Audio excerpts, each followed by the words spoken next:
Thank you all so very much. It's great to be home. And I say that advisedly because my mother came from this end of the world, and I probably have relatives all over this stadium here tonight.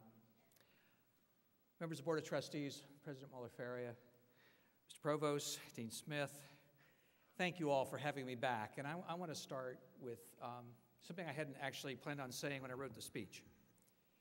I have the advantage of having worked here 20 years ago and having been away from this campus now for 15 years with a few visits now and again to see old friends. And I will tell you, this is a transformed campus. Over the last day and a half, my wife and I have seen an institution that is on the move, that's growing in stature, with faculty members who are doing exciting things around the world and are making a difference in their community, with students who are truly engaged with the institution, and with members of the Board of Trustees who care deeply about the future of this Commonwealth and of this end of the state. And it is really, really heartening as a student of higher education to see what an institution, when it puts its mind to it and has great leadership, can do. And it is just a real pleasure to be back here and to have an opportunity to see what has happened to this wonderful institution. I know that you're working with your legislature on the possibility of being named a university, but you know, in fact, you are a university. You are a superb university doing a great job for the people of this Commonwealth, and that is to everyone's benefit. I review other universities, both for our regional accrediting body and for the NCAA, and I'm regularly on other campuses, and this was a real pleasure. It has absolutely been a pleasure to be back here. I want to spend just a few minutes with you today talking about your futures and about the world into which you're commencing. And I want to maybe put a little different bracket around some of the things you've heard from President Muller-Faria and from Chairman Ricciardi, and to maybe you back a step from it, because you're leaving this university, this institution, this college, at a time of great uncertainty.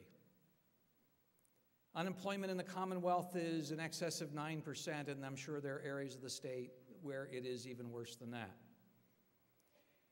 We are in the deepest recession since the Great Depression, and it's very clear that we're not going to come out of it by July 1st. This is going to be a recession that lingers with us for years and where we build back jobs over time, not instantaneously.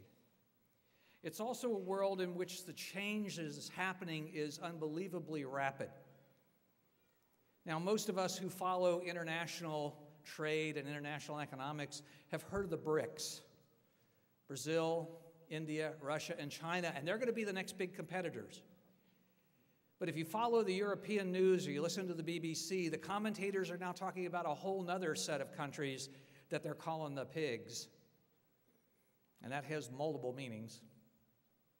Portugal, Italy or Ireland, substitute which you prefer, Greece, and Spain.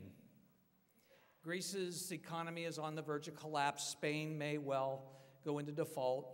Portugal's trying to prevent it. So's Italy, and Ireland's not quite sure what it's going to do either. And if you follow that, that has huge implications for the future. So at a time when China may be pulling out of the recession and the United States is showing some life, we're seeing Southern Europe begin to recede, and we're seeing the European Union facing the biggest crisis it's had since its founding. And the real question is, what's going to happen to the euro, and what's going to happen to trade that will affect every one of us sitting here in Bridgewater tonight? Think about a currency where you have 27 different countries using the currency. Each country has a separate monetary policy, it has a separate economic development policy, has a separate investment policy, has a separate labor policy, and all of them come together to try to create a value in a currency. It would be as if all 50 of our states could each have formal policies that differed from each other so dramatically that they affected the dollar, and that the national government would have no control over what happened to that dollar. Quite a frightening prospect, but it has implications here locally. Because of the amount of trade that goes on between the Commonwealth and Europe, it will affect you here. Now, all of us are familiar with these kinds of changes, but when I was a student and then when I was a faculty member teaching in a sociology department, There was a really popular book, one that all of us had to read. I made all my students read it. It was Paul Ehrlich's The Population Bomb. And the theory behind the population bomb was that, we had the wealthy countries like us, and then there was all these third world countries out here that would never be anything. Because as soon as they got a little money, they just have a lot more babies and go right back into poverty. And so the idea was that these weren't the underdeveloped countries, these were the never-to-be-developed countries. And one of those never-to-be-developed countries was Korea. It's now the largest producer of computer chips in the world. Another never-to-be-developed country was China. Those of you who are old enough will remember when the IBM PC swept the United States and changed our view of computing. It was the future of computing at the time it came out. Well, IBM sold out to Lenovo, a Chinese company, and they now make the IBM PC under Lenovo label in the Research Triangle in North Carolina. And the Chinese economy is coming back with a roar, and our economy is coming back slowly. So these never-to-be-developed countries, like India, are now the world's leading producers of computer software. And you have countries in the Middle East and countries now beginning in Africa, South Africa, for example, that are beginning to take a leadership role and see themselves as different than where they were. They're no longer the never-to-be-developed countries. They're the BRICS, and they're the people who are emerging as the next generation of competitors. Well, we're all familiar with that story if we listen to the news or we watch or we read the newspapers or we get onto Google or get onto Yahoo. We know that story. But there's another side to that story, and it's an interesting one, in that at the same time the economy is globalizing, at the same time we're seeing these massive trends of movement of people and finance around the world, we're also seeing those movements aggregate in 40 clusters, big super regional clusters around the world. Richard Florida at the University of Toronto has identified these clusters, and so he talks about not that the world is flat, but that the world is spiky, and that there are these 40 clusters where the economy and where the world's wealth is going to be continuously developed. Currently, those 40 clusters have only 18% of the world's population, but they have 40% of the world's production.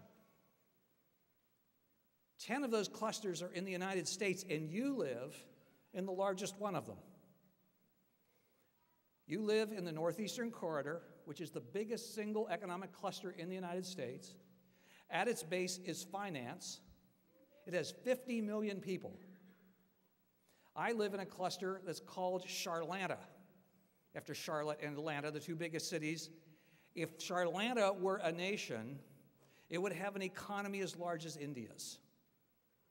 So these are very powerful economic entities, and you're right in the middle of one. And it's historically based on finance as its power.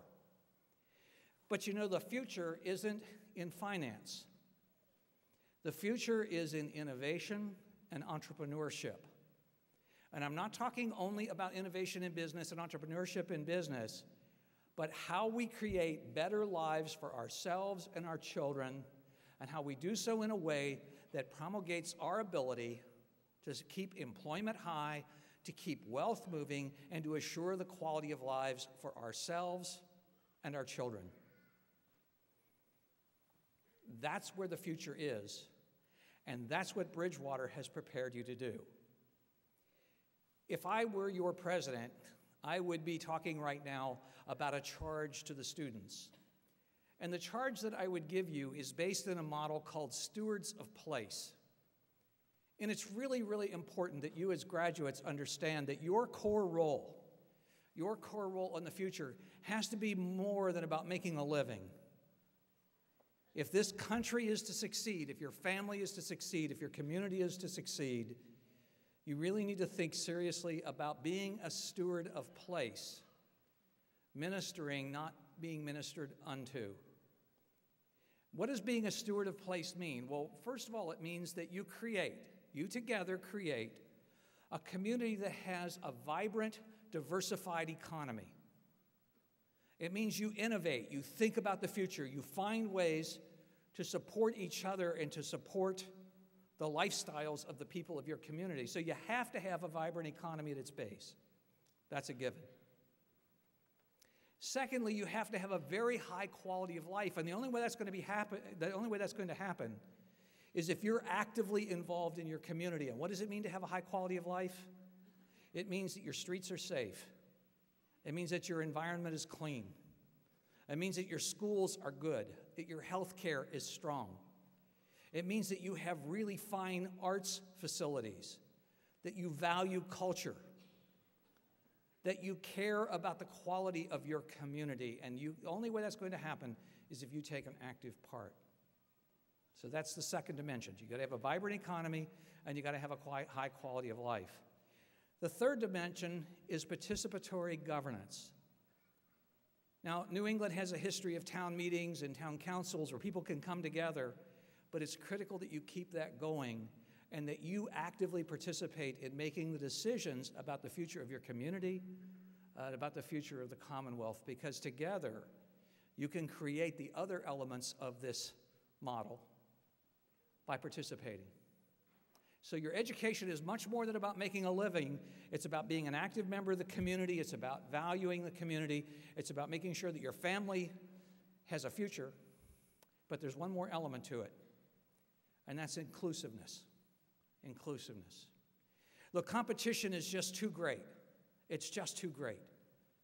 And if every member of the community is not a part of that community and have a chance to achieve and be part of the group, then you're losing brain power, and you're losing capacity, and you're losing social justice.